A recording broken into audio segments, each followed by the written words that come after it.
Tá dhá rogha agat, Cumarsáide dhéanamh mar chud go chéim sana aitheanta le Ghaeilge, rud a thugann deischuid cáilíocht a bhaint amach mar bhúntar Ghaeilge amach an seo, nó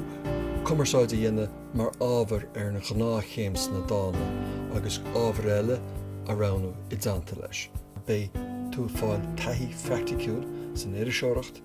ar an telefís agus an radio a chomáile sin bit denna staidéar acadúil ar gnéithe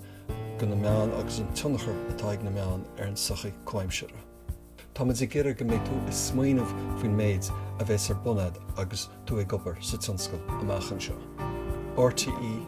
TG4, BBC agus stáisiún radio bíonn siad a gcónaí cuirta daoine atá ná an obair dhéanamh trí Ghaeilge agus trí bhéarla. Sa tríú bliain tágann tú amach go dtíon cearrúa déanann tú semestr Gaeltachta agus fáin tú taithí oibre sna meáin ní hamháin sa Gaeltacht ach in áiteach éile timpeall na tíre.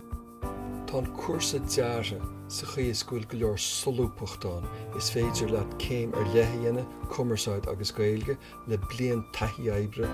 atá fíor lochhair sa Gaeltacht, nó is féidir léann na Cumarsáide a ranú mar ábhar ar an roghnach chéim na dána rud a thugann go leor rannaí breisiúchad.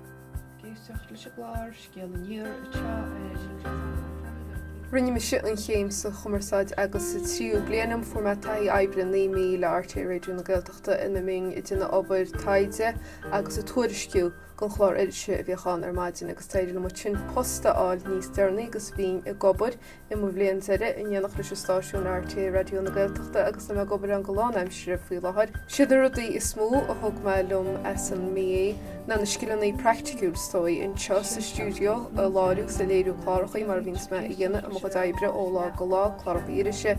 Bhíoch mu pléile idir trom agus étrom ateo rud a bhíns mu dtíanana freisin go léithúil head an RTÉ Radio na Gaeltachta agus staidéarlumm ó haí ar fád ateo bíon me ag eisiúnachta I léamhnuachta ach freisin bhíon tíomh acadúla ateo freisin ina róla muid faoi bliana meáin inar chuir mintrochttas le chéile agus go leor eile.